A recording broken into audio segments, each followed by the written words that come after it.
Thank you, Mr. Chairman. I just have to start out by saying that the only way that we're going to have more electric vehicles, more electric buses, more clean energy buses, more EV charging stations is if we build more and create more. And if we let China do it and say, well, they're way ahead of us and so we shouldn't bother, then we're only going to be in a worse situation. So I really don't understand the Republican mantra that there aren't enough buses, there aren't enough charging stations. Well, then let's change it. Let's not just say that this is we're going to go back to the past and continue we're doing what we're doing. Let's change it. And we have to, because we've long known that harmful emissions from school buses that use fossil fuels can exacerbate childhood asthma, increase a child's lifetime cancer risk, and contribute to the climate crisis. But fortunately, there are newer buses that can reduce or eliminate school bus emissions.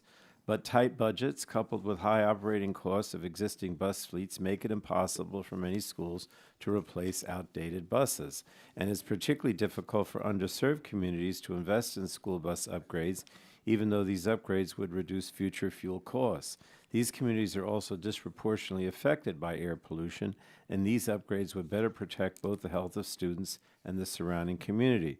So we created programs at the EPA that have helped replace the oldest, most polluting buses with new models that meet EPA's diesel emission standards. And then last Congress, as part of the bipartisan infrastructure law, we invested $5 billion over 5 years in EPA's Clean School Bus Program. And this funding helps the EPA build on past success protecting public health while also combating the climate crisis. Today, the Clean School Bus Program has taken the oldest and most outdated school buses off the road and replacing them with cleaner, modern buses. These investments are helping schools enjoy immediate cost savings on fuel and maintenance that can be reinvested in the classroom or to pay for future fleet upgrades. Now, the Clean School Bus Program is still in the early stages, but initial results are promising. In 2022, EPA received thousands of applications from schools and communities to replace more than 12,000 buses. To better meet this desire for clean school buses, EPA increased the award pool from $500 million to $965 million. EPA then prioritized eligible applications from rural, low-income, tribal, and other underserved communities using criteria set forth in statute by Congress. Now, many schools that received awards last year have started to use clean school buses to provide a healthier environment for their students while realizing immediate cost savings that will continue to grow over time. I call that an early success. But committee Republicans are looking to undermine the program and these investments simply because every single one of them opposed the bipartisan infrastructure law, and Republicans are deliberately misleading the public about this program in order to prop up their friends in the fossil fuel industry. The Clean School Bus Program provides funds for electric buses as well as low-emission propane and compressed natural gas buses.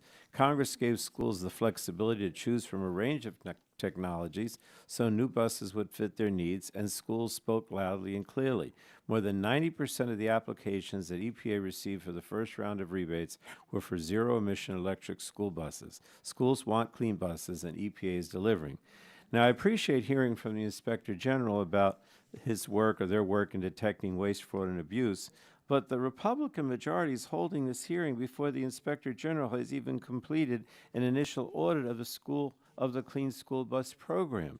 Reports and audits from IG are invaluable to Congress in their oversight efforts, but IGs need to actually complete their audits to have those results. Democrats are committed to conducting constructive oversight that can help programs succeed and complement an IG's important work. We need to make sure that EPA's Clean School Bus Program is successful, and constructive oversight is one of the best ways to protect these investments. But we shouldn't confuse fear-mongering on behalf of the fossil fuel industry with real oversight.